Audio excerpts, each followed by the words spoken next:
The year is 2021, and there's a killer on the loose.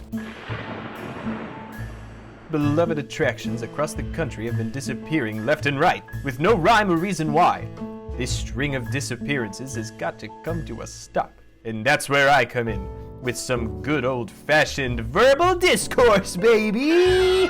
But seriously, it's no secret that Disneyland is the most cramped of the Disney parks, and extra space for expansion is hard to come by.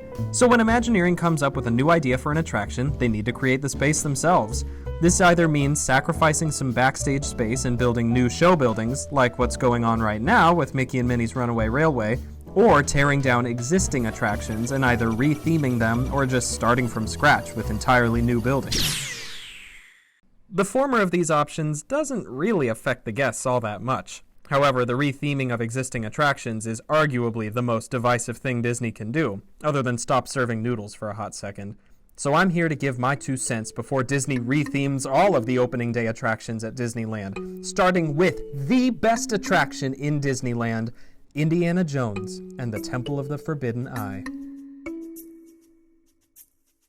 Before we get started, please consider subscribing if you like this content and would like to see more. Temple of the Forbidden Eye, or if you've got the breath support for it, Indiana Jones Adventure Temple of the Forbidden Eye, opened at Disneyland Resort on March 4th, 1995, and would go down in history as a really good ride, yeah. This marked Disney's second official theme park venture with Lucasfilm following the wildly successful Star Tours in Tomorrowland, and Disney really doubled down on their commitment to the bit on this one. So why was this ride so unique at the time?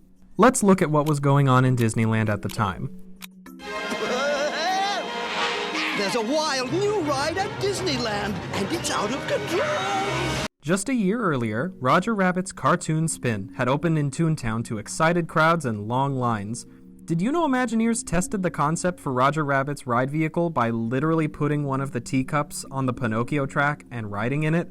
Anyway, that had just opened, and Disney was looking to capitalize on the success of their most recent e-ticket attraction, as well as utilize their partnership with Lucasfilm once more.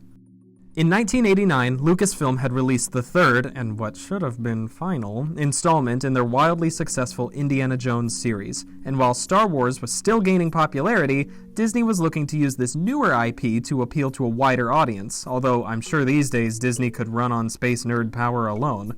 And once given all the ingredients for an excellent attraction, Disney's Imagineers got to work. 6 years later, in 1995, the doors opened to IJATOTFE. Let's work our way through the ride so I can tell you exactly why it is factually the best ride in Disneyland.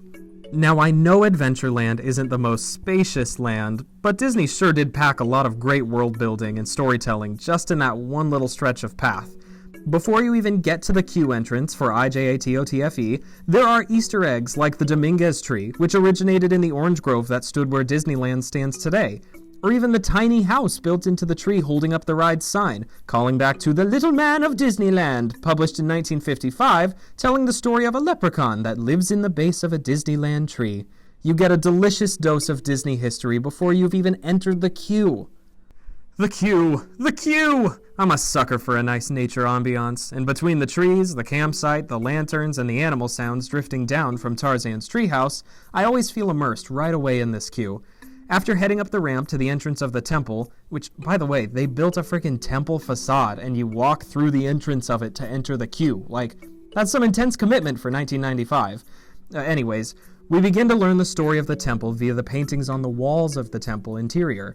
Heading down the long, rocky hallway, we actually start walking down a decline, and as you all know, that's to take the queue underneath the Disneyland Railroad, serving a similar function as the stretching room in the Haunted Mansion, but we all already knew that.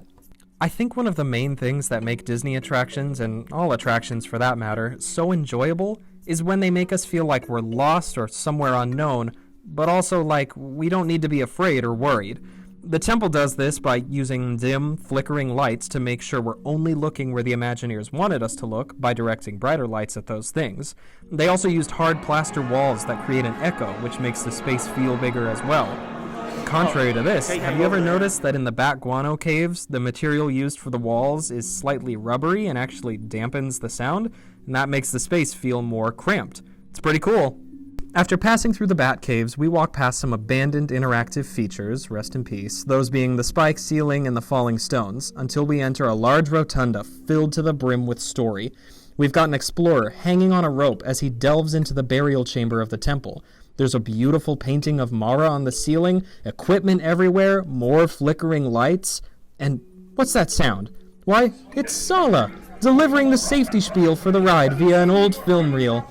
I gotta say, this is my favorite ride pre-show of all time. It really is. It's just because, I don't know, Sala's a legend. After leaving the pre-show room, we walk past Indiana Jones' actual office, which is filled with actual props from the movies, I might add, and up some stairs that take guests over the ride tracks. And I'm sure you've noticed that there have been symbols all over the walls the entire time we've been going through the queue. When the ride first opened, you could actually get a nifty little decoder card to use while you waited in line and read all of the inscriptions on the walls. Today, you can either just Google it or guess. The symbols are pretty close to looking like regular English letters. But again, another layer of story, another world of detail, simply delicious. Walking down the stairs, we get to a temple chamber that looks straight out of a movie, and as the enhanced motion vehicles, or EMVs, come roaring into the loading area, the anticipation builds even more. I have literally had dreams about scooting into one of those ride vehicles and just hearing Sala shout over the radio, "Hello? Hello?"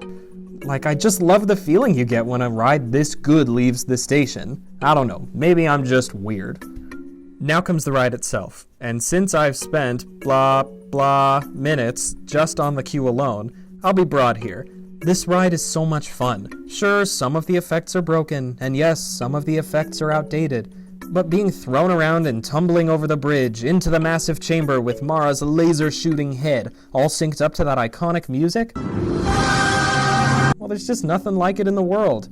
The ride eventually ends after we narrowly dodge a tumbling boulder, which you can learn more about on my Instagram account, Dear Imagineer, and then we roll back into the station, and that's it. It's almost 30 years old, and it's still my absolute favorite ride in Disneyland Resort. So for that, and all the reasons I just mentioned, Disney better not touch Indiana Jones Adventure Temple of the Forbidden Eye. Thank you so much for watching this video.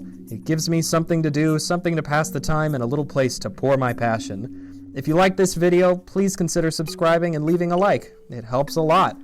Feel free to check out my other videos for more theme park content, and have a great day.